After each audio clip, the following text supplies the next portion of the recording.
Hello friends, welcome back to our channel. MPPSC prelims 2026 को target करते हुए यह है हमारी 12 नंबर की क्लास है। और इसमें जो है हम 12 नंबर की टेस्ट सीरीज क्या करेंगे, सॉल्व करेंगे। जब देखिएगा,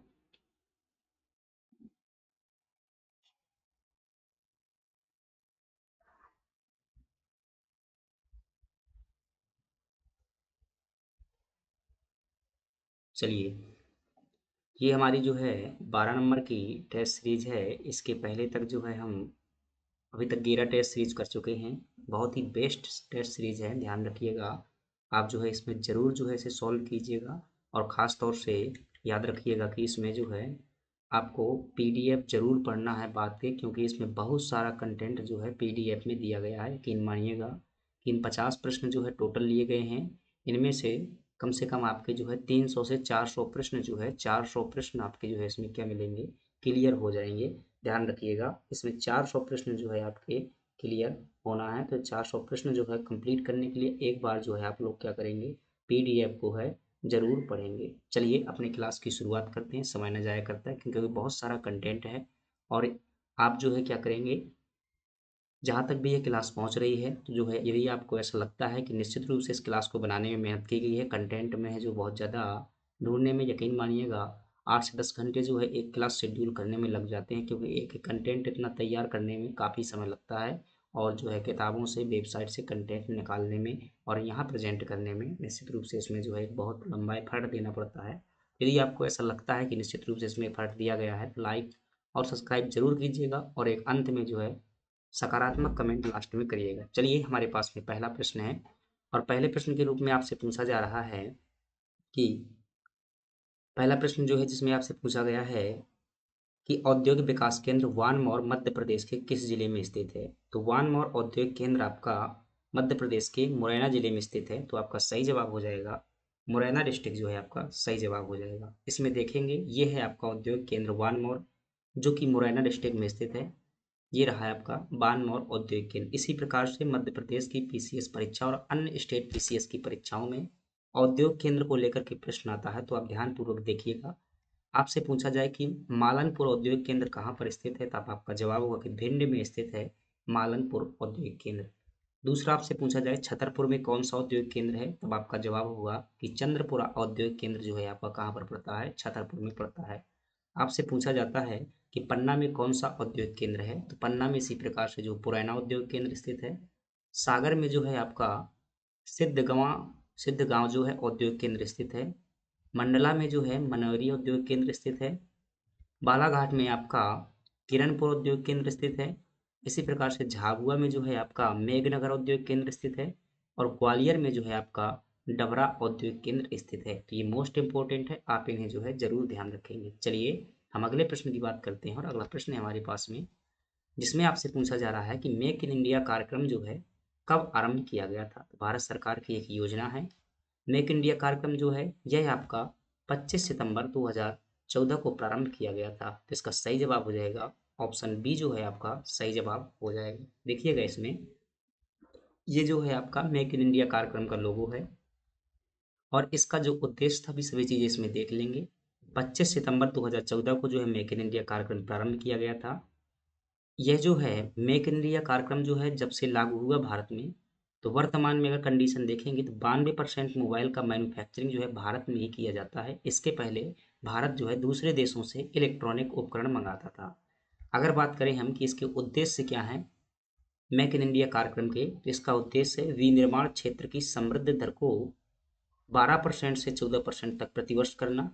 वर्ष 2022 तक विनिर्माण क्षेत्र से संबंधित 100 मिलियन अतिरिक्त रोजगार का सृजन करना। वर्ष 2025 तक सकल घरेलू उत्पाद में विनिर्माण क्षेत्र का योगदान बढ़ाकर 25% तक करना। ये क्या थे, इसके उद्देश्य थे। मोस्ट इंपोर्टेंट प्रश्न है, आपसे पूछा जाता है कि मेक इन इंडिया के 4 स्तंभ कौन से हैं, तो आप बताएंगे कि नई प्रक्रियाएं, नवीन बुनियादी ढांचा, नवीन क्षेत्र और नई जो है मानसिकता। ये क्या है, मेक इन इंडिया कार्यक्रम के 4 स्तंभ हैं। 2 मार्कर में भी ये प्रश्न जो है एमपीपीएससी में आ चुका है, याद रखिएगा।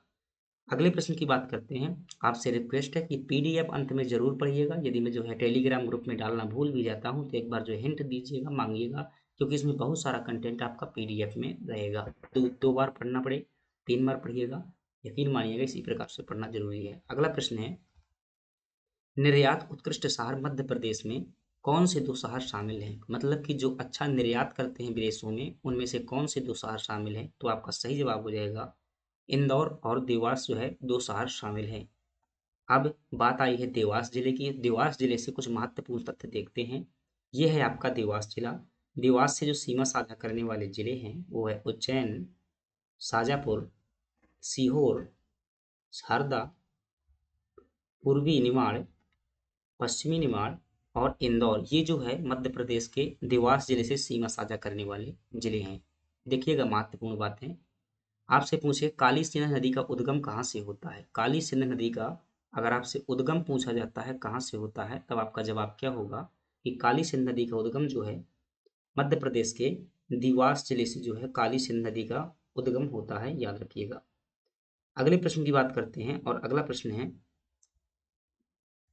आपसे पूछे खिवनी अभ्यारण्य कहाँ पर पड़ता है? क्या पूछे आपसे प्रश्न अगर ऐसा पूछता है कि खिवनी अभ्यारण्य कहाँ पर पड़ता है, तब आपका जवाब क्या होगा?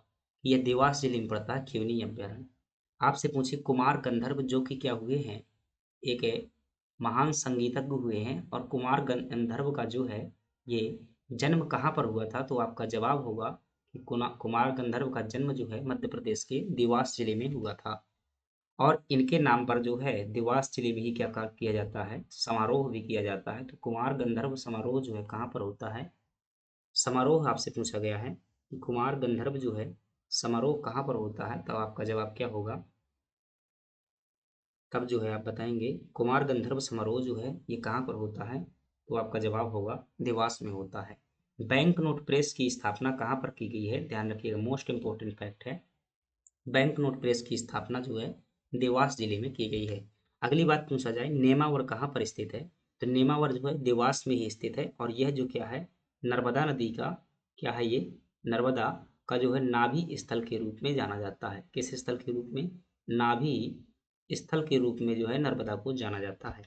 अगली बात करें, पावागिरी जो है एक महत्वपूर्ण क्या है, ये एक जैन तीर्थ स्थल है। क्या है? महत्वपूर्ण जैन तीर्थ स्थल है, जो कि कहाँ स्थित है? देवास में स्थित है। आपसे पूछे जाम गोदरानी नामक स्थान जो कि पवन चक्कियों के लिए प्रसिद्ध है मध्य प्रदेश में, किसके लिए? पवन चक्कियों के लिए प्रसिद्ध है, ये भी देवास में स्थित है। ये सभी बातें जो है देवास जिला से जुड़ी हुई हैं, याद रखिएगा। अगले प्रश्न की बात करते हैं, भारत सरकार का कौन सा मंत्रालय विदेश व्यापार नीति से संबंधित है? जब विदेश व्यापार नीति की बात करते हैं तो इसमें जो है वाणिज्य और उद्योग मंत्रालय आपका विदेश व्यापार नीति से संबंधित है। ये आप देखेंगे मध्य प्रदेश के सॉरी भारत के जो है ये क्या है, विदेश वाणिज्य व्यापार मंत्री हैं, यानी कि ये कौन से हैं? वाणिज्य वाणिज्य व्यापार मंत्री हैं। और ये कौन है? तो आपका जवाब होगा कि पीयूष गोयल जो है वर्तमान में क्या है, वाणिज्य और व्यापार मंत्री हैं। इधर देखेंगे ये हैं आपके विदेश मंत्री जो कि हैं आपके, इधर देख पा रहे हैं। अगले प्रश्न की बात करते हैं और ये जो है राजनाथ सिंह जी हैं, और राजनाथ सिंह जो है ये क्या है, वर्तमान में रक्षा मंत्री हैं। और ये हैं आपके होम मिनिस्टर जो कि क्या है, गृह मंत्री हैं। चलिए अगले प्रश्न की बात करते हैं और अगला प्रश्न है हमारे पास, मध्य प्रदेश वित्त निगम का मुख्यालय कहाँ पर स्थित है? तो ध्यान रखिएगा मध्य प्रदेश वित्त निगम का मुख्यालय जो है यह भोपाल में स्थित है, और इसकी स्थापना 1955 में की गई थी, याद रखिएगा। देखते हैं मध्य प्रदेश वित्त निगम इसकी स्थापना कब की गई थी, तो आप 1955 में बताएंगे। आपसे पूछे कहाँ पर स्थित है, तो इसका हेडक्वार्टर जो है आपका इंदौर में स्थित है। आपसे पूछे इसका उद्देश्य क्या है, तब आप क्या बताएंगे कि वित्तीय सहायता और सरकार को सलाह देना इसका प्रमुख उद्देश्य है। अगले प्रश्न की बात करते हैं, बोधन दउआ किसका सेनापति था? तो आपका जवाब होगा ये 1857 की क्रांति में जो सायगढ़ के राजा बखत वली थे उनका सेनापति था। कौन? बोधन दउआ। तो ऑप्शन आपका ए जो है सही हो जाएगा। देखिए 1857 की क्रांति की बात आई है, तो मध्य प्रदेश में 1857 की क्रांति से जुड़ी हुई महत्वपूर्ण बातें देखते हैं। आपसे पूछे मध्य प्रदेश में क्रांति की शुरुआत कहाँ से होती है, तब आप बताएंगे कि नीमच छावनी से होती है, जो कि 3 जून को हुई थी, और यहाँ पर जो है मोहम्मद अली बेग द्वारा क्या किया गया था, नेतृत्व किया गया था। आपसे पूछे ये पहला स्थल हो गया, फिर इसके आगे कहाँ पर हुई थी, तो 14 जून को जो है मुरार छावनी में हुई थी, और मुरार छावनी कहाँ पर पड़ती है, यह जो है ग्वालियर में पड़ती है। आपसे पूछे अगला तीसरा स्थान कौन सा था जहाँ पर क्रांति हुई थी, क्रम से हुई थी, ये शिवपुरी छावनी में हुई थी और यह जो है 20 जून को हुई थी। इसके बाद जो है महू छावनी में हुई थी चौथे क्रम में, और यहाँ पर जो है 1 जुलाई को हुई थी, 1 जुलाई 1857 को हुई थी, और यहाँ पर जो है आदत खान द्वारा नेतृत्व किया गया था। अन्य महत्वपूर्ण बातें ध्यान रखिएगा, थोड़ा सा शाहगढ़ रियासत के बारे में। शाहगढ़ रियासत की स्थापना किसके द्वारा की गई थी, तो आप बताएंगे हृदय साहब बुंदेला द्वारा की गई थी। इनकी राजधानी कौन सी है, गढ़ाकोटा जो है वर्तमान सागर में पड़ता है, राजधानी थी इनकी। और इनका समय जो था 1744 से लगाकर 1858 तक इसका समय था। अगले प्रश्न की बात करते हैं, निम्नलिखित में से कौन सा सुमेलित नहीं है। एक तरफ जनजातियां दी हुई हैं और एक तरफ उपजाति दी हुई हैं। गौंड जनजाति की अगरिया एक गलत बात लिखी हुई है। बैगा की बिंजवार सही है। भारिया जो है, सॉरी मैंने क्या बताया भाई,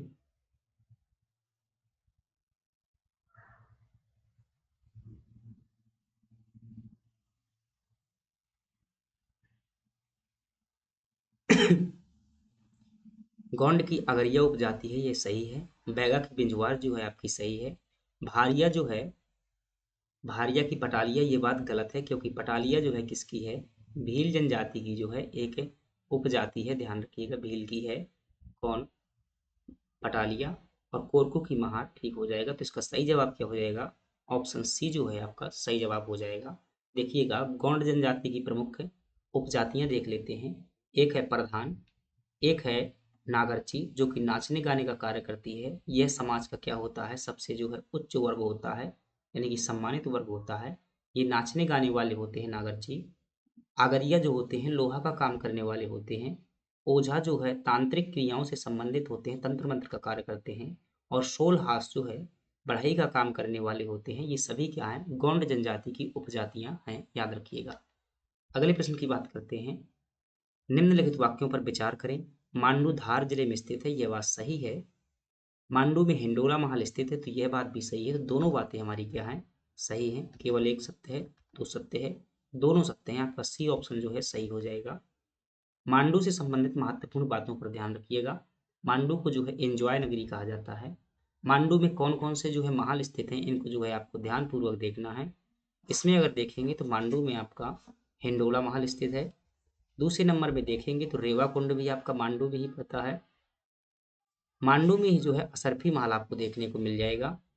मांडू में जो है आपको संस्कृत विद्यालय देखने को मिल जाएगा, और यह जो है संस्कृत विद्यालय राजा भोज के द्वारा बनवाया गया था। किसके द्वारा बनवाया गया था, राजा भोज के द्वारा बनवाया गया था। और यहीं पर जो है आपको जामी मस्जिद देखने को मिल जाएगी, जो कि सतखंडी मीनार भी यहीं पर देखने को मिल जाती है। तो इतनी चीजें आपको मांडू में याद रखनी है। अगले प्रश्न पर बात देते हैं, और अगला प्रश्न है हमारे पास, जल बिहारी का मेला कहाँ आयोजित किया जाता है। तो जल बिहारी का मेला शायद सभी को पता होगा, यह मध्य प्रदेश के छतरपुर जिले में आयोजित किया जाता है। यह जो है मध्य प्रदेश के छतरपुर जिले में जल बिहारी का मेला आयोजित किया जाता है। चलिए मध्य प्रदेश से संबंधित कुछ महत्वपूर्ण मेलों पर चर्चा करते हैं। आईएमपी जो है मेला देखते हैं। आपसे पूछे चांडी देवी का मेला कहाँ पर लगता है, तब आपका जवाब होगा कि यह सीधी डिस्ट्रिक्ट में जो है चांडी देवी का मेला लगता है।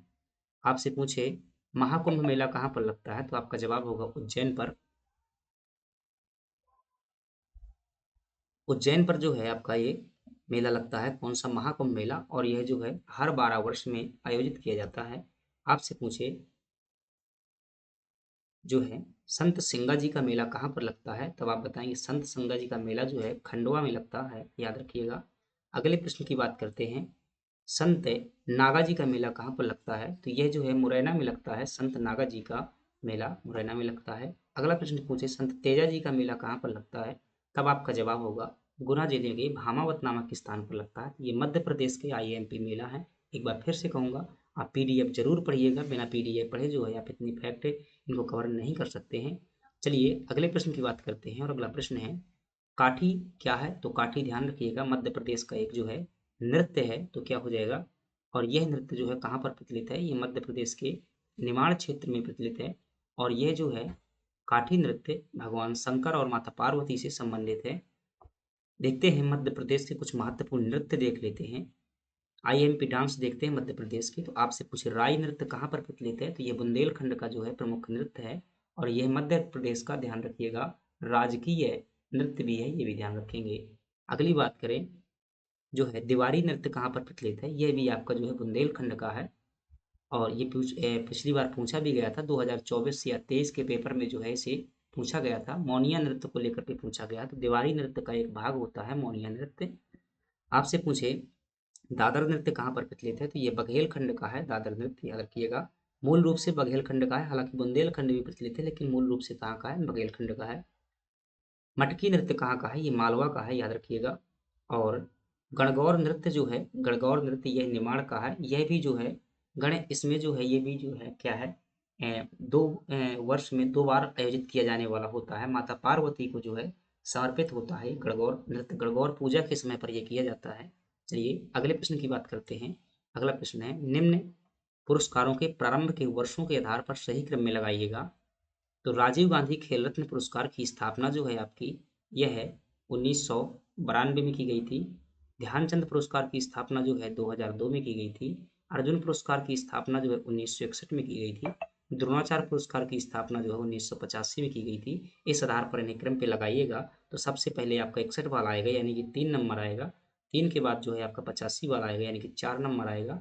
फिर जो है आपका 1 नंबर आएगा, फिर जो है 3 नंबर आएगा। तो क्या हो जाएगा आपका 3 4 1 3, इसका सही हो जाएगा। देखते हैं ऑप्शन, 3 4 3 4 1 2, तो आपका यही ऑप्शन सही होगा। कौन सा, सी ऑप्शन सही होगा। हाँ, 3 4 1 2, हाँ 2 ही सही होगा, 2 बार 3 थोड़ी ना आएगा यहाँ पर।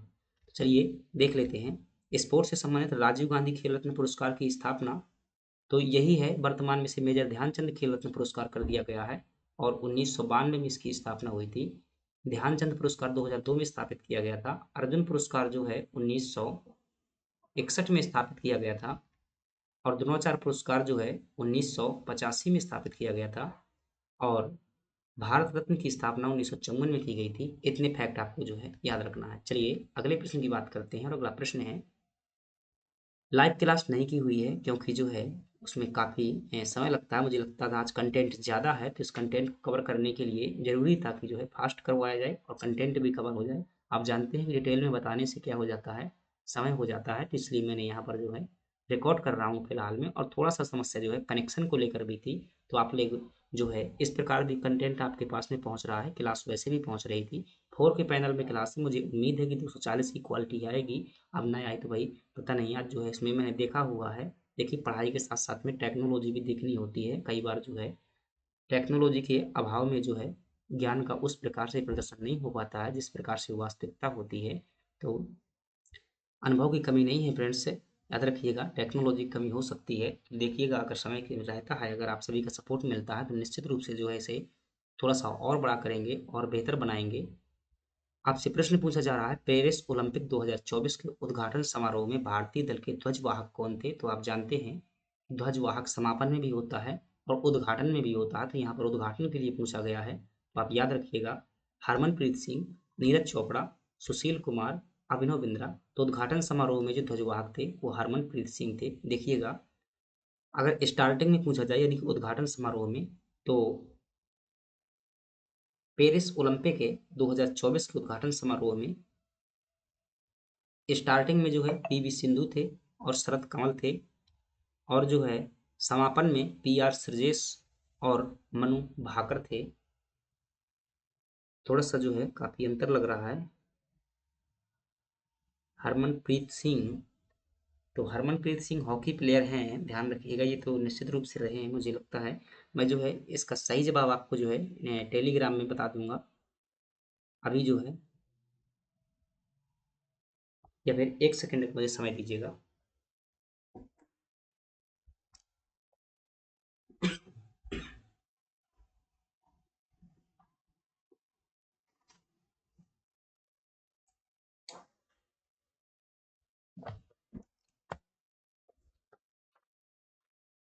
पेरिस ओलंपिक जो है आपका, तो पीवी सिंधु और शरत कमल, और समापन में जो थे आपके मनु भाकर और पीआर श्रीजेश, सही है आपका जो है। इसी प्रकार थोड़ा सा राष्ट्रमंडल गेम को लेकर कंफ्यूजन हो गया, क्योंकि राष्ट्रमंडल गेम्स भी मैंने करवाए हुए थे, तो उसको लेकर कंफ्यूजन हो गया। तो इसका सही जवाब क्या होगा, आप हरमनप्रीत सिंह की जगह पर क्या करेंगे, हरमनप्रीत सिंह की जगह पर जो है आप पीवी सिंधु कर लेंगे। क्या करेंगे यहाँ पर?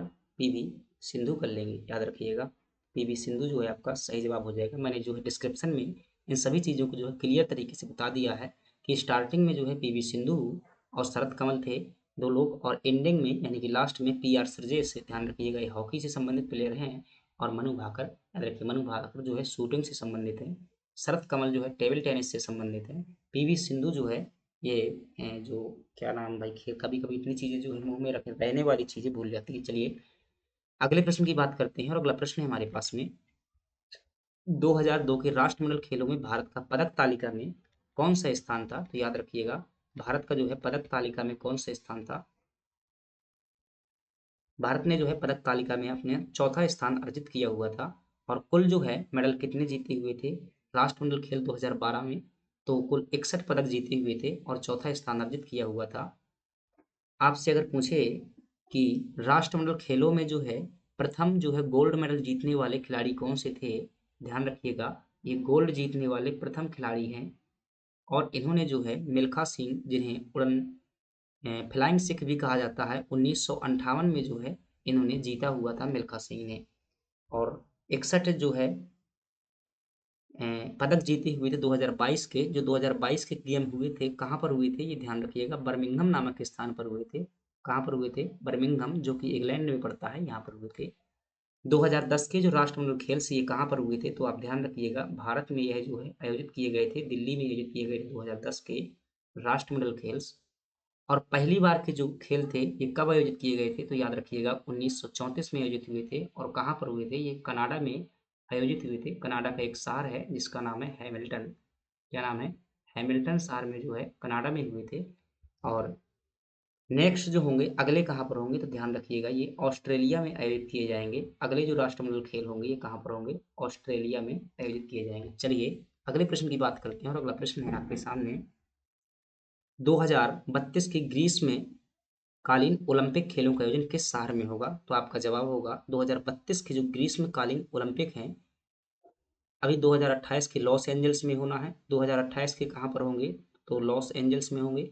और 2032 के कहाँ पर होंगे? तो ब्रिस्बेन में, ध्यान रखिएगा। तो आपका सही जवाब हो जाएगा ऑप्शन बी। और अभी जो 2024 के हुए हैं वो कहाँ पर हुए हैं?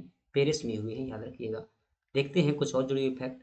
पहले ओलंपिक कहाँ पर हुए थे? तो आप क्या बताएंगे कि सर ये 1894 में आयोजित किए गए थे। और ये कहाँ पर हुए थे? एथेंस में जो है प्रथम ओलंपिक का आयोजन किया गया था। फर्स्ट मेडल, ध्यान रखिएगा, भारत के लिए बात की जा रही है कि भारत द्वारा जीता गया प्रथम पदक कौन सा था? तो आप क्या बताएंगे कि सर 1928 में जो है भारत द्वारा प्रथम गोल्ड मेडल जीता गया था। और ये किसके द्वारा जीता गया था? एक टीम के द्वारा जीता गया था, वो थी हमारी हॉकी टीम। हॉकी टीम के द्वारा जीता गया था। फर्स्ट मेडल पर्सन, यानी कि मतलब व्यक्तिगत रूप से जीता गया प्रथम पदक कौन था? तो जो के डी यादव थे, ध्यान रखिएगा, कौन थे? के डी यादव करके एक व्यक्ति थे, पंजाब साइड के थे। इनके द्वारा जो क्या किया गया था? प्रथम पदक जीता गया था व्यक्तिगत रूप से। ध्यान रखिएगा, प्रथम पदक व्यक्तिगत रूप में जीतने वाले कौन थे? के डी यादव थे। टीम के रूप में जो है 1928 में हॉकी टीम ने जीता हुआ था। फर्स्ट मेडल वुमेन, यानी कि पहली महिला जो है मेडल जीतने वाली ओलंपिक में भारत की तरफ से, वो कौन थी? कर्णम मल्लेश्वरी जो है प्रथम महिला थी। कौन थी? कर्णम मल्लेश्वरी। मल्लेश्वरी, और इन्होंने जो है वर्ष 2000 के ओलंपिक में जो है जीता हुआ था। फर्स्ट मेडल गोल्ड मेडल, मतलब फर्स्ट मेडल गोल्ड जो है, पहला गोल्ड जीतने वाले व्यक्तिगत रूप से जो है गोल्ड जीतने वाले कौन थे? तो 2008 में जीता गया था किसी व्यक्ति द्वारा।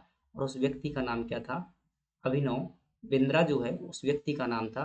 और इन्होंने चीन के जो है बीजिंग ओलंपिक में जीते हुए थे। अगले प्रश्न की बात करते हैं, आईएएएफ का मुख्यालय कहाँ पर स्थित है? तो आईएएएफ जो है यह क्या है? एक जो है अंतरराष्ट्रीय खेल से संबंधित एक संगठन है। और यह जो है एथलेटिक्स से संबंधित है। किससे? एथलेटिक्स से संबंधित है। International association athletics federation. तो अंतरराष्ट्रीय एथलेटिक्स सोसाइटी संघ, ऐसा कुछ करके इसका पूरा नाम होगा। और ये कहाँ पर स्थित है? मोनाको में स्थित है, याद रखिएगा। चलिए कुछ फैक्ट देखते हैं। कुछ अंतरराष्ट्रीय स्तर के आपसे मुख्यालय पूछा जा रहा है, तो याद रखिएगा। आपसे पूछे यूएनओ का मुख्यालय कहाँ पर स्थित है, तब आप क्या बताएंगे कि सर न्यूयॉर्क में जो है यूएनओ का मुख्यालय स्थित है।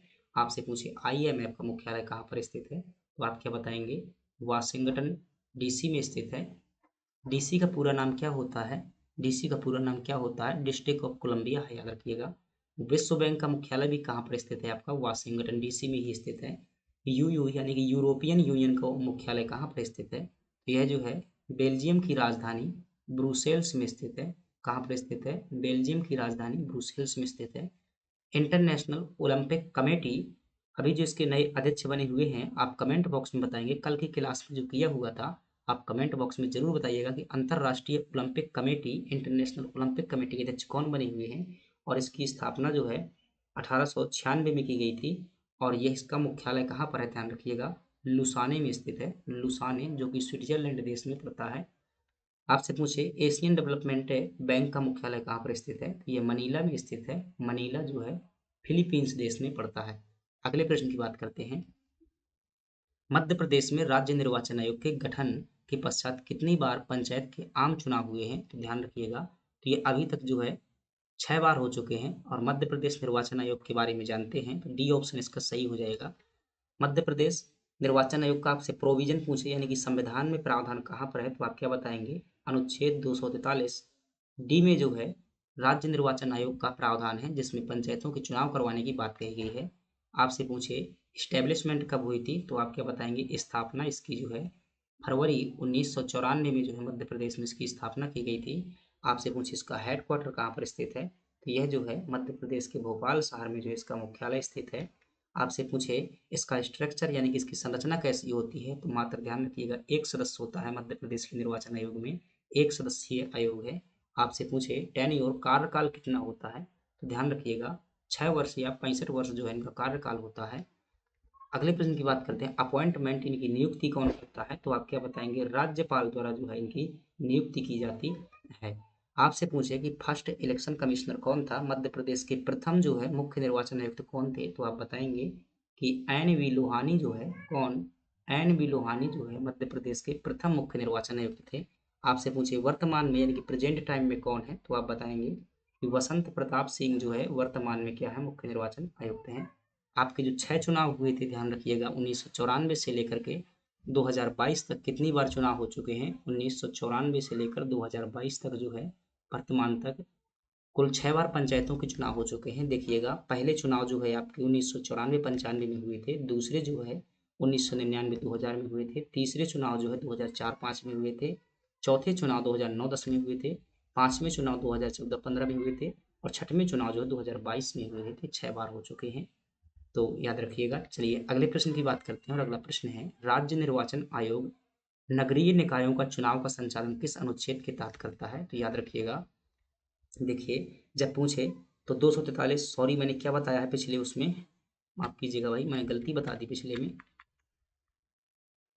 243 यहाँ पर के याद रखिएगा। 243 के में जो है क्या है? पंचायतों के लिए प्रावधान है। अभी 243 डी के बताता हूँ। 243 के में जो है किसके लिए है? ये पंचायतों के लिए प्रावधान किया गया है 243 के में। और 243 जो है क्या पूछ रहा है भाई? राज्य निर्वाचन आयोग नगरीय निकायों का चुनाव जो है किस अनुच्छेद के तहत करवाता है? मुझे लगता है भाई इसका ऑप्शन गलत है। 243 अनुच्छेद जो है जेड ए है, ध्यान रखिएगा। 243 जेड ए के तहत जो क्या करवाता है ये? 243 जेड ए के तहत जो है नगरीय निकायों के चुनाव करवाता है। 243 के तहत जो है पंचायतों के चुनाव करवाता है, याद रखिएगा। तो यहाँ पर आप क्या कर लीजिएगा? 243 लास्ट वाले ऑप्शन में जेड ए कर लीजिएगा। अब 243 डी की बात आती है, जो थोड़ा सा भी गलत हो गया था। 243 डी, 243 डी में जो है क्या है? इसमें आरक्षण की बात की गई है, ध्यान रखिएगा। पंचायतों में आरक्षण जो है किसमें बात की गई है? 243 डी में की है पंचायत में आरक्षण। और जब यही आरक्षण किसमें बात की जाए? नगरीय निकायों में बात की जाए, नगरीय निकायों में आरक्षण कास्ट में है, तो आप क्या बताएंगे? 243 जो है टी में नगरीय निकायों के लिए आरक्षण की बात की गई है। अगले प्रश्न की बात करते हैं। पंचायती राज विषय संविधान की किस सूची से संबंधित है? याद रखिएगा, यह जो है आपका राज्य सूची से संबंधित है। महत्वपूर्ण बातें ध्यान रखिएगा। पंचायत के संदर्भ में आपसे पूछे बलवंत राय मेहता समिति, जो कि 1957 में गठित की गई थी, और इसने जो है 3 स्तरीय पंचायतों की अनुशंसा की हुई थी। और इन्हीं की रिपोर्ट के आधार पर 1959 में प्रथम बार जो है राजस्थान में पंचायतों का उद्घाटन किया गया था?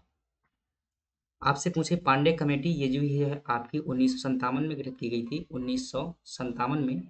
और यह जो है मध्य प्रदेश सरकार द्वारा गठित की गई थी काशी प्रसाद पांडे की अध्यक्षता में। 73वां संविधान संशोधन, इसी के तहत जो है पंचायतों को मान्यता दी गई थी। और ये कब से लागू हुआ था, तो आप क्या बताएंगे? 24 अप्रैल 24 अप्रैल 1993 से जो है से लागू किया गया था। पार्ट कौन सा जोड़ा गया था, ध्यान रखिएगा। पंचायतों से संबंधित जो भाग है संविधान का, तो आप क्या बताएंगे? भाग जो है, भाग 9 में पंचायतों संबंधी प्रावधान किए गए हैं। और पूछे शेड्यूल यानी कि अनुसूची कौन सी है, तो संविधान में जो है 11वीं अनुसूची किससे संबंधित है? पंचायतों से संबंधित है। और 11वीं अनुसूची में जो है कुल 29 कार्य बताए गए हैं पंचायतों के लिए कि आपके 29 कार्य होंगे। अगला प्रश्न है, संविधान के किस भाग में पंचायती राज से संबंधित प्रावधान है? तो अभी ये हम करके नीचे हैं, ये भाग 9 में जो है प्रावधान है। अगला प्रश्न है, मध्य प्रदेश के निम्नलिखित शहरों में से किसकी जनसंख्या 2011 की जनगणना के अनुसार 10 लाख से अधिक नहीं है? तो ये जो है ग्वालियर, जबलपुर, उज्जैन की जो है जनसंख्या 10 लाख से ज़्यादा नहीं है। मध्य प्रदेश में जनसंख्या के बारे में कुछ फैक्ट ध्यान रखिएगा। एमपी के फैक्ट ध्यान रखिएगा। मोस्ट पॉपुलेशन, सबसे ज़्यादा जनसंख्या कहाँ पर है, तब आप बताएंगे कि इंदौर में जो है सर्वाधिक जनसंख्या है। आपसे पूछे लोवेस्ट पॉपुलेशन, ये वर्तमान की अगर अनुसार की बात करेंगे तो ये निवाड़ी डिस्ट्रिक्ट में जो है वर्तमान में जो है सबसे कम जनसंख्या है निवाड़ी में। टोटल पॉपुलेशन मध्य प्रदेश की कुल जनसंख्या कितनी है, तो ध्यान रखिएगा 7.26 करोड़ जो है देखने को मिल जाती है। क्या करोड़? करोड़ है। और परसेंटेज पूछे तो मध्य प्रदेश की जितनी जनसंख्या है वो भारत की कुल जनसंख्या कितना है, 5.99% जो है देखने को मिल जाती है। आपसे पूछे रैंक, मध्य प्रदेश का जो जनसंख्या के मामले में जो है भारत में 5वां स्थान है। चलिए अगले प्रश्न की बात करते हैं। और अगला प्रश्न है, जेएसपी का पूरा नाम क्या होता है? तो ये जावा लैंग्वेज होती है कंप्यूटर की, उससे संबंधित पूरा नाम है, तो इसका पूरा नाम होगा जावा सर्वर पेजेस जो है इसका पूरा नाम है, यानी कि ऑप्शन सी हो जाएगा। अगला प्रश्न है, विंग वेब सर्च इंजन किस कंपनी का है? तो ध्यान रखिएगा जब सर्च इंजन की बात करते हैं तो ये विंग सर्च इंजन जो है माइक्रोसॉफ्ट कंपनी द्वारा बनाया गया है, याद रखिएगा। और भी बहुत सारे सर्च इंजन हैं तो उनको भी आप ध्यान रखना है भाई। वेब क्रॉलर और को किस नाम से जाना जाता है, यानी जो वेब क्रॉलर होता है, ध्यान रखिएगा। वेब क्रॉलर जो है एक प्रकार का क्या है, इस सर्च इंजन से संबंधित है, किस अन्य नाम से जानते हैं? तब आपका जवाब होगा, इसे जो है आपका जो है लिंक डायरेक्टरी सर्च ऑप्टिमाइजरी वेब, तो इसे वेब स्पाइडर के नाम से जानते हैं। वेब क्रॉलर किस नाम से? वेब स्पाइडर के नाम से। देखिएगा सर्च इंजन जो है कितने प्रकार के होते हैं, मुख्यतः 5 प्रकार के हमें सर्च इंजन देखने को मिल जाते हैं। कौन कौन से? पहला है क्रॉलर, दूसरा है डायरेक्टरीज, तीसरा है हाइब्रिड सर्च इंजन, तीसरा है स्पाइडर सर्च इंजन। इनको पहले समझ लीजिएगा। क्रॉलर आधारित सर्च इंजन वे सर्च इंजन होते हैं जो है अपडेट रहते हैं। क्या है? अपडेट रहते हैं। जैसे उदाहरण के लिए आपने एक नोट्स बनाया, यहाँ पर नोट्स बनाया और आपने जो है यहाँ पर सर्च किया चीज़ें। अब नोट्स में बहुत सारी चीज़ें हैं और फिर आप 10 दिन बाद कुछ यहाँ पर जो है अपडेट कर देते हैं, नोट्स में कुछ और नीचे चीज़ें ऐड कर देते हैं। तो जो कुछ सर्च इंजन होते हैं अपडेटेड चीज़ों को नहीं जान पाते हैं, लेकिन जो क्रॉलर आधारित सर्च इंजन होता है वो अपडेटेड को भी क्या कर देता है, अपने से जोड़ लेता है। डायरेक्टरी सर्च इंजन क्या होते हैं, ये कैटागरीज के आधार पर होते हैं। कैसे होते हैं? कैटागरी कैटेगरी पर आधारित जो है सर्च इंजन होते हैं। सर्च इंजन का मतलब क्या है? एक ऐसा इंजन जो सर्च करने का काम करता है और इसमें आपको कई प्रकार के कैटेगरीज के आधार पर वेबसाइट की लिस्ट प्रदान की जाती है और उस आधार पर जैसे आप जिस संबंधित जानकारी सर्च करना चाहते हैं तो उसके डायरेक्टरीज से सर्च करते हैं। हाइब्रिड जो है इन दोनों प्रकार का मिक्सचर होता है, क्रॉलर और डायरेक्टरीज का। स्पाइडर जो होता है यह भी एक प्रकार का क्रॉलर आधारित सर्च इंजन ही होता है, यानी कि पहले जैसा ही होता है।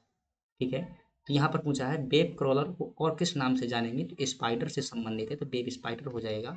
एक होता है मेटा सर्च इंजन।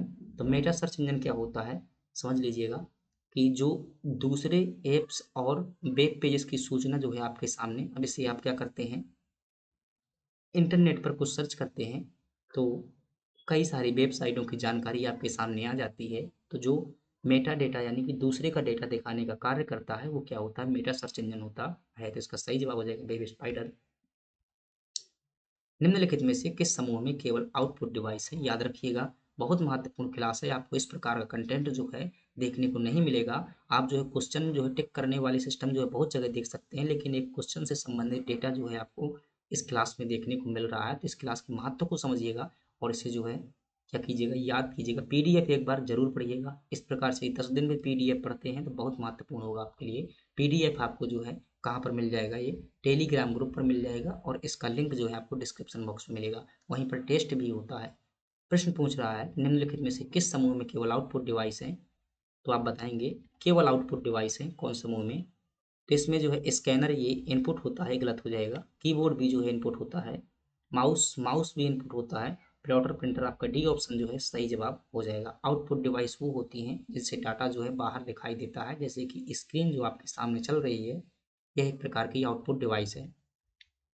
अगले प्रश्न की बात करते हैं। ब्राउज़र में किसी पसंदीदा वेबसाइट को जल्दी एक्सेस करने का तरीका क्या है। कई बार जो है हमें वेबसाइट में सर्च करते रहते हैं, कुछ चीज़ें पसंद आती हैं तो उसे हम क्या कर देते हैं, बुक मार्क कर देते हैं। अब यहाँ पर एनिमेशन लगा हुआ है, अन्यथा मैं अभी भी आपको जो है दिखाता करके, तो उसे क्या कहते हैं, बुक मार्क कहते हैं। तो आपका बुक मार्क सही हो जाएगा। तो बी ऑप्शन जो है आपका सही हो जाएगा। कुकीज जो होता है ये हिस्ट्री रिकॉर्ड करने वाला सिस्टम होता है। ब्लॉग जो है ये अलग बात है। ब्लॉग जो है ब्लॉगिंग करने वाले जो पोस्टें होती हैं उन्हीं को ब्लॉग कह देते हैं। आपसे प्रश्न पूछ रहा है मध्य प्रदेश को कितने कृषि जलवायु क्षेत्रों में बांटा गया है। तो फ्रेंड्स मध्य प्रदेश को जो है 11 कृषि जलवायु क्षेत्रों में बांटा गया है। कितने, तो आप बताएंगे कि 11 कृषि जलवायु प्रदेशों में बांटा गया है। कौन कौन से। पहला हो जाएगा मध्य क्षेत्र जो कि गेहूं का प्रदेश है। दूसरा हो जाएगा बुंदेलखंड क्षेत्र, यह गेहूं और ज्वार का प्रदेश है। तीसरा हो जाएगा आपका कैमूर पठार, सतपुड़ा पठार। चौथा हो जाएगा छत्तीसगढ़ का मैदान। पांचवा हो जाएगा छत्तीसगढ़ का ही है, पहाड़ी क्षेत्र है। कौन सा हो जाएगा, छत्तीसगढ़ का पहाड़ी क्षेत्र। फिर पांचवा हो जाएगा आपका सतपुड़ा का पठार। छठवां हो जाएगा मध्य नर्मदा घाटी। और सातवें नंबर का हो जाएगा ये आपका विंध्य का पर्वतीय क्षेत्र। आठवें नंबर का हो जाएगा मालवा का पठार। नौवें नंबर का हो जाएगा निमाड़ का मैदान। 10वें नंबर का हो जाएगा आपका झाबुआ का पहाड़ी क्षेत्र। एक कौन सा छूट गया भाई, एक जो है कोई और होगा। कुल 11 जो है मध्य प्रदेश में क्या है, जलवायु क्षेत्र है। छत्तीसगढ़ का मैदानी क्षेत्र, छत्तीसगढ़ का पर्वतीय क्षेत्र, एक और है कोई। कुल मिलाकर के जो 11 जलवायु प्रदेश है, याद रखिएगा। अगले प्रश्न की बात करते हैं।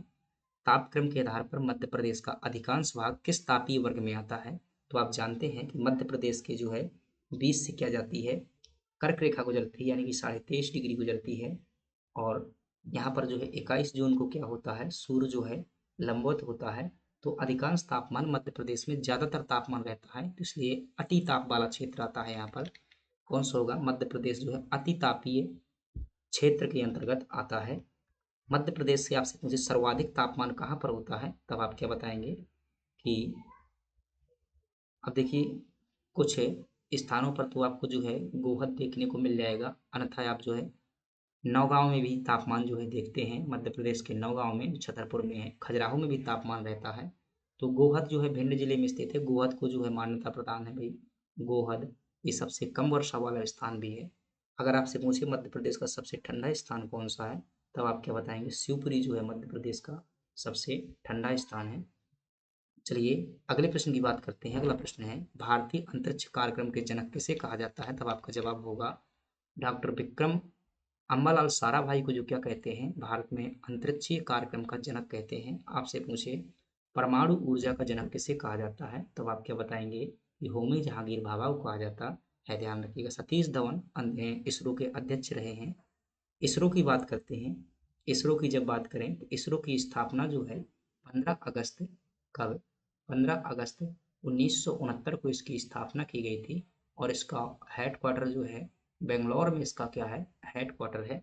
ध्यान रखिएगा इसरो जो है भारत की प्रमुख अंतरिक्ष एजेंसी है। याद रखिएगा भारत का जो है प्रथम प्रथम जो उपग्रह की आपसे बात की जाए तो प्रथम उपग्रह जो है आपका आर्यभट्ट जो है भारत का प्रथम उपग्रह। चलिए अगले प्रश्न की बात करते हैं। वैश्विक ताप वृद्धि में सबसे अधिक योगदान किस गैस का है। तो विश्व के जो है तापमान जिसे हम क्या कहते हैं, ग्लोबल वार्मिंग के नाम से जानते हैं, ग्लोबल वार्मिंग के नाम से जानते हैं। ग्लोबल वार्मिंग में जो है सबसे ज्यादा योगदान किसका है, कार्बन डाइऑक्साइड का है। याद रखिएगा, लेकिन ध्यान रखना कार्बन डाइऑक्साइड एक प्रदूषित गैस नहीं है, परंतु इसकी क्या है, कहते हैं ना, सामान्य से ज़्यादा जब किसी चीज़ की अति हो जाती है तो प्रदूषण की श्रेणी में आती है, लेकिन मूल रूप में प्रदूषित गैस नहीं है। क्लोरोफ्लोरोकार्बन, जिसे CFC कहते हैं, ये ओजोन परत को नुकसान पहुंचाती है। नाइट्रस ऑक्साइड, यह अम्ल वर्षा के लिए भी उत्तरदायी होती है। मेथेन गैस CH4 होता है, और यह जो है धान के खेतों में पाई जाती है। ध्यान रखिएगा, ये प्रश्न आपसे पूछे जाते हैं। अगला प्रश्न है, मानव शरीर में किस तत्व का प्रतिशत सबसे ज्यादा है? तो आपका जवाब होगा कि दिए गए ऑप्शन के आधार पर अगर देखेंगे तो ऑक्सीजन जो है सबसे ज़्यादा मात्रा में है मानव के शरीर में। ध्यान रखिएगा। और अगर बात करें सभी में, जल अगर ऑप्शन में दिया होता तो 90% जो है मानव शरीर में क्या पाया जाता है? जल पाया जाता है। ध्यान रखिएगा। और बात करें मानव शरीर में जो है बहुत सी चीज़ें होती हैं, चलिए कर रहे हैं ये भी। अफीम किस श्रेणी की दवा है? तो आप बताएंगे कि अफीम जो है फ्रेंड्स है, ये सेडिमेंटेशन से संबंधित, मतलब कि अवसादकारी, जब टेंशन होता है उस टाइम पर, अवसाद जिसे टेंशन कहते हैं, उस टाइम पर ली जाने वाली दवा है।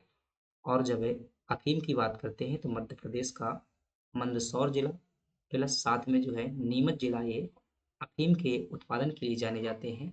अफीम जो है रब्बी की फसल है, और पेपेवर सोमनीफेरा जो है इसका वैज्ञानिक नाम होता है। याद रखिएगा। अगला प्रश्न है, 2025 में G20 शिखर सम्मेलन की मेजबानी किस देश ने की थी? आपसे प्रश्न पूछ रहा है कि जो 2025 का G20 शिखर सम्मेलन है, इसकी मेजबानी किस देश द्वारा की गई है? तब आप बताइए। इसका सही जवाब बताएंगे कि इसका सही जवाब हो जाएगा तो दक्षिण अफ्रीका द्वारा जो है यह मेजबानी की गई है। 2023 में किसके द्वारा की गई है? G20 का 18वां सम्मेलन हुआ था, 18वें नंबर का, यह मेजबानी जो है भारत द्वारा की गई थी। याद रखिएगा। G20 में ध्यान रखिएगा कुल 21 सदस्य हैं। इसका नाम जो क्या है, G20 है। इसमें जो है कुल 19 देश हैं और 2 जो है संगठन हैं। इन 2 संगठनों में एक आपका यूरोपियन यूनियन है और एक जो है अफ्रीकन यूनियन है। अफ्रीकन यूनियन को 18वें भारत के सम्मेलन के दौरान शामिल किया गया था। अगले प्रश्न की बात करते हैं, 2025 में भारत का नया मुख्य चुनाव आयुक्त किसे बनाया गया है? तो मुख्य चुनाव आयुक्त जो है यह ज्ञानेश कुमार को बनाया गया है। आपके जो प्रथम मुख्य चुनाव आयुक्त थे वो कौन थे? आपका जवाब होगा सुकुमार सेन जो है भारत के प्रथम मुख्य चुनाव आयुक्त थे। वर्तमान में ज्ञानेश कुमार हैं। प्रथम महिला की बात करें तो वी एस रमा देवी जो है प्रथम महिला मुख्य चुनाव आयुक्त थी। अनुच्छेद 324 में चुनाव आयोग का प्रावधान है, जो कि भारतीय संविधान के भाग 15 के अंतर्गत पड़ता है। अनुच्छेद 326 जो है मतदान से संबंधित है। याद रखिएगा। अगले प्रश्न की बात करते हैं, भारत ने 2025 में भारत का कौन सा शहर जो है स्टार्टअप हब घोषित हुआ हुआ है? तो ये मध्य प्रदेश का जो इंदौर शहर है, इसे 2025 में स्टार्टअप हब घोषित किया गया है। 2025 में महिला हॉकी एशिया कप विजेता कौन रहा है? तो ध्यान रखिएगा, भारत को हराकर 4-1 से चाइना ने अपने नाम कर दिया है। तो इसका सही जवाब क्या होगा? ऑप्शन डी होगा। अगले प्रश्न की बात करते हैं, 2025 में कौन सा देश भारत के साथ नवीकरणीय ऊर्जा समझौता, जो अभी हाल ही में जो है ये फ्रांस देश के साथ में नवीकरणीय समझौता किया गया है। तो इसका सही जवाब क्या होगा? आपका ऑप्शन ए जो है सही जवाब हो जाएगा। और फ्रांस की राजधानी क्या है? पेरिस है। 1842 के बुंदेला विद्रोह में प्रमुख भागीदारी देने वाले राजा हृदय शाह किस स्थान के जमींदार थे? तो यह जो है हीरापुर के जमींदार थे। बुंदेला विद्रोह ये कब हुआ था? तो आप बताएंगे 1842 में हुआ था। इसका आपसे पूछे कि प्रमुख नेता किसे घोषित किया गया था? बुंदेला विद्रोह का जो है प्रमुख नेता, पटाखे बहुत ज्यादा भाई कर रहे हैं आज, ये 11 सेना, प्रमुख नेता जो है ये किसे घोषित किया गया था? तो भाई देखो, क्या नाम था भाई उनका? उत्तर प्रदेश रियासत से संबंधित थे भाई। देखो मैं अभी ये याद नहीं कर पा रहा हूँ प्रमुख नेता, कई बार चीजें जो है भूल जाती हैं। दीवान देशपत बुंदेला जो है, आपसे पूछे छतरपुर से जो है बुंदेला विद्रोह में कौन शामिल हुआ था? तो आप क्या बताएंगे? छतरपुर से जो है दीवान देशपत बुंदेला जो थे, यहाँ के दीवान थे, वो शामिल हुए थे। ध्यान रखिएगा। अगले प्रश्न की बात करते हैं, और अगला प्रश्न है, पुस्तक सत्यार्थ प्रकाश के लेखक कौन है? सत्यार्थ प्रकाश जो पुस्तक है, यह पुस्तक जो है स्वामी दयानंद सरस्वती जी द्वारा लिखी गई थी। और स्वामी दयानंद सरस्वती ने जो है कौन से समाज की स्थापना की थी? तो आप क्या बताएंगे? आर्य समाज की स्थापना की हुई थी। कब? 25 मई 1875 को जो है इसकी स्थापना की गई थी। और यह संगठन कहाँ पर स्थित था? मुंबई में स्थित था।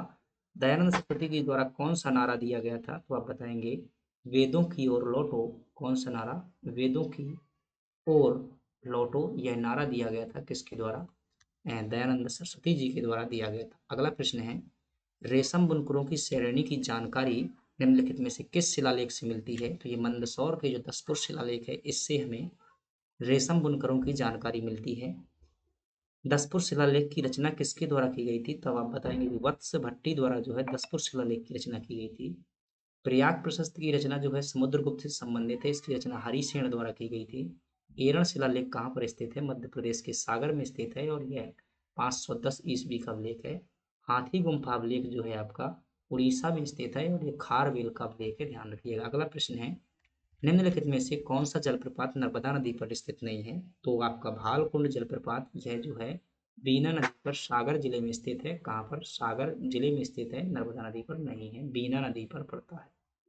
अगले प्रश्न की बात करते हैं, निम्नलिखित में से कौन सा राष्ट्रीय राजमार्ग मध्य प्रदेश से नहीं गुजरता है? दिए गए ऑप्शन में अगर बात करेंगे तो 46 जो है खूब गुजरता है। 52 भी जो है इंदौर को राजस्थान से जोड़ता है, जयपुर से। 46 जो है ये ग्वालियर से चल करके बैतूल तक जाता है। 34 जो है ये रीवा से निकलता है। लेकिन 72 का जो यहाँ से कोई संबंध नहीं है, तो आपका सही जवाब क्या हो जाएगा? ऑप्शन डी जो है सही जवाब हो जाएगा। अगले प्रश्न की बात करते हैं कि 46 जो है मध्य प्रदेश का सबसे बड़ा राष्ट्रीय राजमार्ग है, ध्यान रखिएगा, सबसे बड़ा है। अगले प्रश्न की बात करते हैं, भारतीय संप्रदाय के प्रतिनिधित्व की व्यवस्था किस अधिनियम द्वारा की गई थी? तो आप बताएंगे 1909 के अधिनियम द्वारा की गई थी और इसमें जो है मुस्लिम समाज को 5% सीटें आरक्षित की गई थी। इसे मार्लियामेंटो सुधार कहते हैं। चलिए अगले प्रश्न की बात करते हैं, 1919 के अधिनियम के माध्यम से जो है द्वैध शासन लगाया गया था, वो भी कहाँ पर लगाया गया था? प्रांतों में जो है द्वैध शासन लगाया गया था। भारत शासन अधिनियम 1935, इसके द्वारा जो है संघीय न्यायालय की स्थापना की गई थी। संघीय न्यायालय की स्थापना की गई थी। अगला प्रश्न है, 1857 के प्रथम स्वतंत्रता संग्राम में भोपाल के किस वीर ने मुख्य लड़ाई लड़ी थी? तब आपका जवाब होगा कि फाजिल मोहम्मद खान द्वारा जो है मुख्य लड़ाई लड़ी गई थी और ये शहीद हुए थे। दोस्त मोहम्मद खान ने जो है 1723 में भोपाल की जो है भोपाल रियासत की क्या की हुई थी? स्थापना की हुई थी। हबीबुल्ला खान जो है यह भोपाल रियासत के क्या थे? अंतिम नवाब थे, याद रखिएगा, अंतिम नवाब थे। और इन्हीं के समय पर 1 जून 1949 को जो है क्या किया गया था? भोपाल का जो है भारत संघ में विलय कर दिया गया था। शेख रमजान जो है सागर से संबंधित हैं और इन्होंने, ध्यान रखिएगा, एक महत्वपूर्ण बात है, क्या है कि इन्होंने जो है रतौना सत्याग्रह किया हुआ था। रतौना सत्याग्रह यह गौ हत्या से संबंधित था, गौ हत्या को रोकने के लिए 1920 में यह सत्याग्रह किया हुआ था। अगला प्रश्न है, भारत का अंतर्राष्ट्रीय सीमा विस्तार किस क्रम में है? आप जानते हैं कि चीन से जो सीमा लगती है वो 3488 किलोमीटर की सीमा लगती है। बांग्लादेश से 4096 किलोमीटर लगती है। नेपाल से 1751 किलोमीटर लगती है। पाकिस्तान से 3323 किलोमीटर सीमा लगती है। तो इसी क्रम में जो है मिला लीजिएगा। आपका सबसे पहले क्या हो जाएगा? सबसे देखिए कम से ज़्यादा की ओर पूछ रहा है, तो अंत में बांग्लादेश आना चाहिए ज़्यादा वाला, तो अंत में यहीं पर बांग्लादेश दिया हुआ है, देखिए यहाँ पर दिया हुआ है पाकिस्तान, लेकिन पहले है तो ये गलत हो जाएगा क्योंकि इसकी हैसियत 3323 किलोमीटर है, तो इसका सही जवाब हो जाएगा ऑप्शन बी जो है सही हो जाएगा। न्यूनतम सीमा जो है 106 किलोमीटर की, ये हमें अफगानिस्तान से जो है देखने को मिल जाती है, याद रखिएगा। अगले प्रश्न की बात करते हैं और अगला प्रश्न है, निम्नलिखित में से कौन सा समूहन सही नहीं है? टेलीग्राफ का पठार हिंद महासागर में स्थित है। ये बात गलत है क्योंकि टेलीग्राफ का पठार जो है यह अटलांटिक महासागर में स्थित है। कहाँ पर स्थित है? अटलांटिक महासागर में स्थित है। तो ये बात गलत हो जाएगी और यही हमारा सही ऑप्शन भी हो जाएगा। कोको कटक हिंद महासागर में प्रशांत में सही है। वेल्विस कटक अटलांटिक में, ये भी सही है। और अगलुफास बेसिन हिंद महासागर में, ये भी सही है। अगला प्रश्न है, निम्नलिखित में से सही का चयन कीजिएगा। आपके सामने ऑप्शन दिए हुए हैं कि बाढ़ और उनसे प्रभावित क्षेत्र दिए हुए हैं। तो हिमालय का जो क्षेत्र है ये भूकंप से प्रभावित हो जाएगा और जो सूखा प्रभावित क्षेत्र में अगर देखेंगे तो पश्चिम और मध्य क्षेत्र ये सूखा से प्रभावित हो जाएगा। बाढ़ का क्षेत्र बिहार वाला क्षेत्र और ये जो है बाढ़ से प्रभावित हो जाएगा। सुनामी जो है भारत का दक्षिण तटीय प्रदेश सीमित हो जाएगा।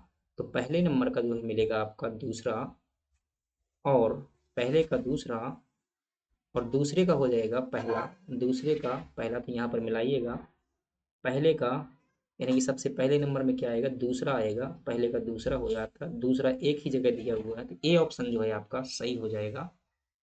अगले प्रश्न की बात करते हैं, और अगला प्रश्न है जल बिहारी मेला, रिपीटेड प्रश्न है, छतरपुर में लगता है।